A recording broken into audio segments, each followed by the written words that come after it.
Hands up if you've ever felt lonely. Oh my goodness, so many of us. I have to be honest that before COVID, loneliness was just a word to me. But slowly, it crept in to my life. At first, I felt so ashamed. Can I admit to this? Am I just being pathetic? Loneliness is what happens to old people, isn't it? But as the days went past, I felt increasingly overwhelmed, crushed, shattered. I'd show up in Zoom meetings and burst into tears in front of complete strangers. I struggled to get out of bed every day. I had to force myself to go out for that hour we were allowed. Remember?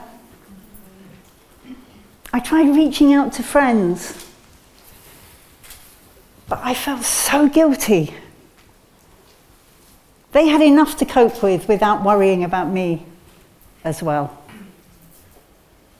I ended up talking to flowers and dogs. Every "hello gorgeous" made such a difference. I began to wonder at the time if it was just me. But from your show of hands earlier, and thank you for the courage to admit to feeling lonely, I'm beginning to feel that loneliness is our new pandemic. If we look at Ipsos research data, we find that more than one in three British adults admit to feeling lonely, especially young people. That's more than 17 million of us.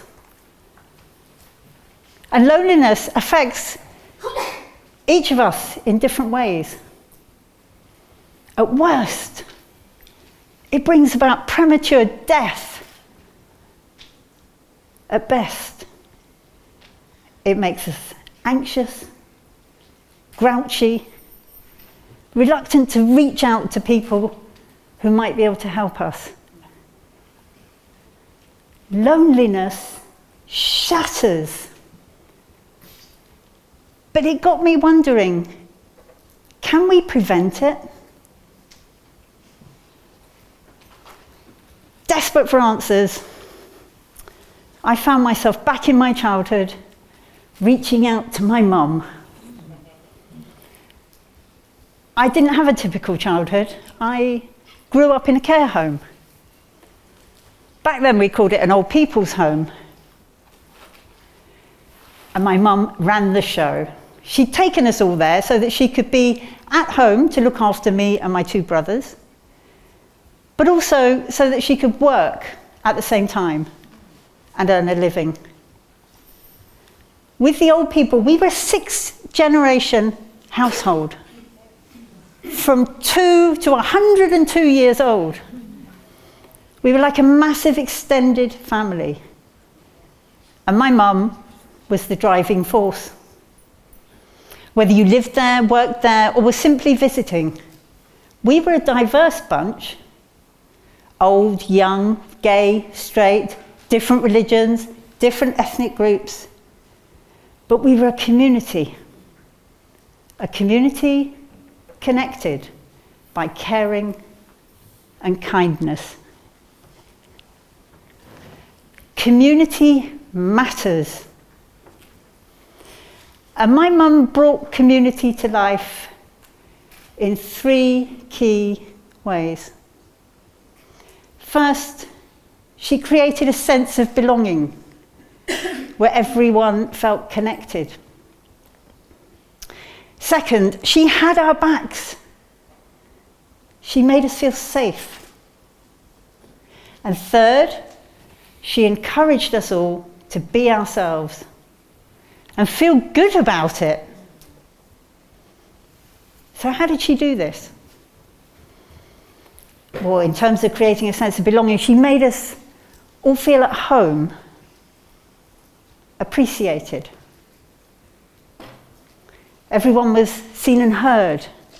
Everyone had a voice. Everyone mattered.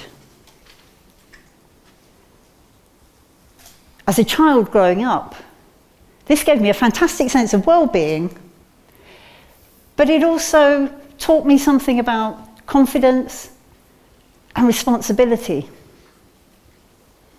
Whenever I saw any of the old ladies coming towards me, they always had a big smile on their face, and they made me smile too. If they needed anything, I was there for them. I loved listening to their stories. It was like living history. But they were also interested in what I had to say, interested in what was going on in my life. So I felt seen and heard, yes, but I also felt valued and needed. And it has to be said that the chocolates and the pocket money they used to give me, well, that helped too. So that lovely sense of belonging. The second way in which my mum created community was by having our backs and keeping us safe. Meet Mrs. Rowe. Short, squeaky Mrs. Rowe. She could hardly walk without her walking frame. And even then, she was painfully slow. One year, at the annual fire inspection, a fire officer said to my mum, "You need to install fire retardant self-closing doors." My mum said, "But officer, these doors are heavy and they may close too quickly for some of my ladies." He looked confused. "Let me show you." Knock, knock. "Mrs. Rowe, would you mind coming out here and saying hello to this lovely gentleman?" Mrs. Rowe, eyes a twinkle, hauls herself to her feet and starts to shuffle inch by inch towards the door. As she reached my mum, she said, "He better be worth all this effort." About a minute and a half later, Mrs. Rowe was standing in front of the fire officer.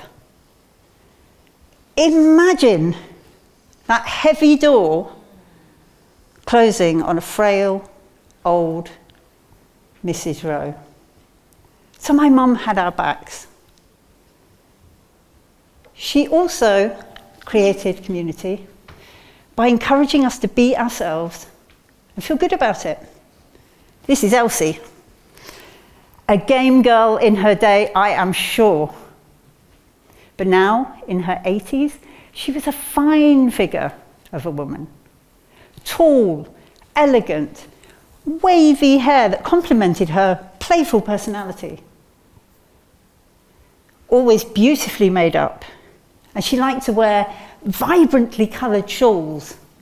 Cerise pink and emerald green were her favourites.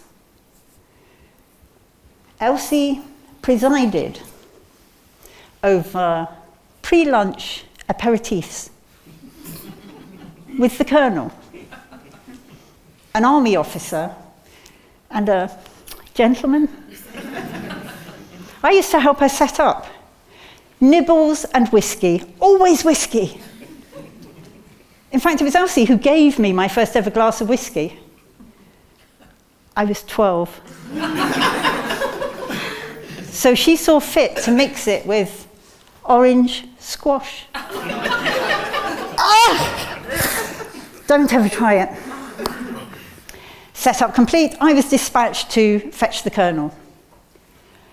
"Good afternoon, Elsie." He lightly kissed her hand. "How are you today?" "And where were you last night? We missed you at supper. Out gallivanting with your girlfriend." "Who was that man I saw leaving your room this morning?" And so they would go on with this happy banter, thoroughly enjoying themselves and not giving a fig what anyone thought. Shattered by lockdown loneliness, I went looking for my own communities where I could belong, feel safe, and be myself. And I found 3. The first is my local coffee shop. And since we're in Lewisham, let me give a huge shout out to Browns of Broccoli.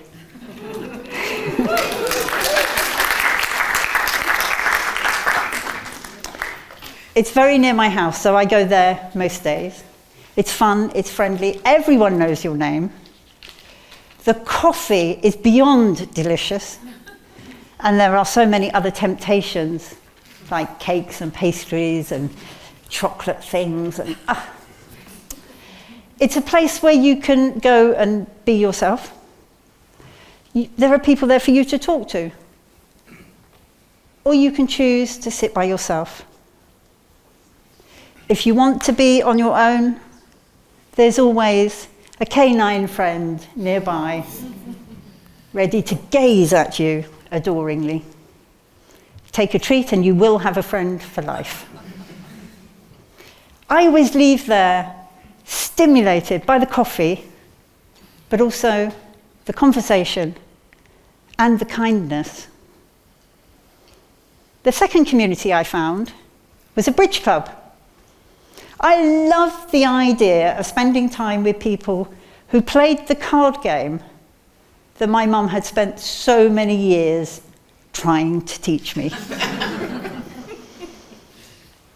I'm rubbish at bridge. When I first went to the club, I was even worse than rubbish. And I felt bad. I felt guilty.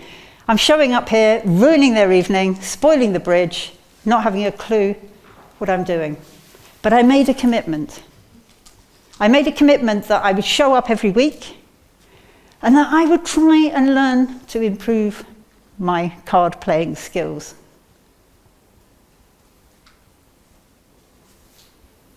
Gradually, with time, I've been encouraged, I've been supported, and I now really feel I belong there. And my bridge partner's sitting at the back of the room.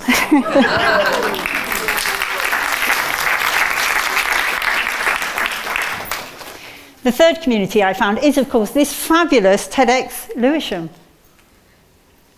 It was such a wonderful opportunity to walk into a space with lots of lovely people, friendly, kind, interested, to meet all these people and to hear their extraordinary ideas worth spreading through all of their TED Talks.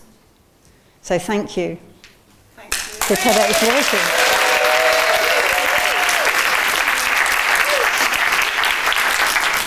So these 3 communities got me through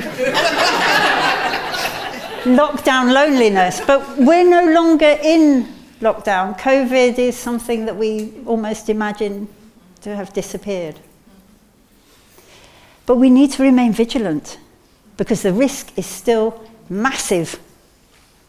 With the growth in working from home, alone, or interacting with people through screens. With the cost of living crisis, which is driving us all to stay home and pursue more insular entertainments, like streaming movies, listening to music through our headphones, VR, obsessing over our social media. And the loss of so many community hubs, like libraries, youth centres, and now it seems every week yet another local pub. Loneliness shatters. 1 in 4 of us, that's a quarter, 1 in 4 of us say we feel more lonely than we did a year ago. So finding your community really matters. It might be in person, it might be online, it might be out there waiting for you. It might be something you need to create. But it must be right for you. I've learnt 3 things coming through this loneliness experience. Yes, 1, to find our communities where we can belong, where we feel safe and where we can be ourselves. But 2, let's not forget that when you're feeling lonely, it's really hard to reach out to people who might be able to help. So small steps, stay within comfortable space. And 3, we need to be patient. Being part of a community takes time and it takes commitment. We all have our part to play in smashing this loneliness pandemic. Reach out. Loneliness shatters. Community matters.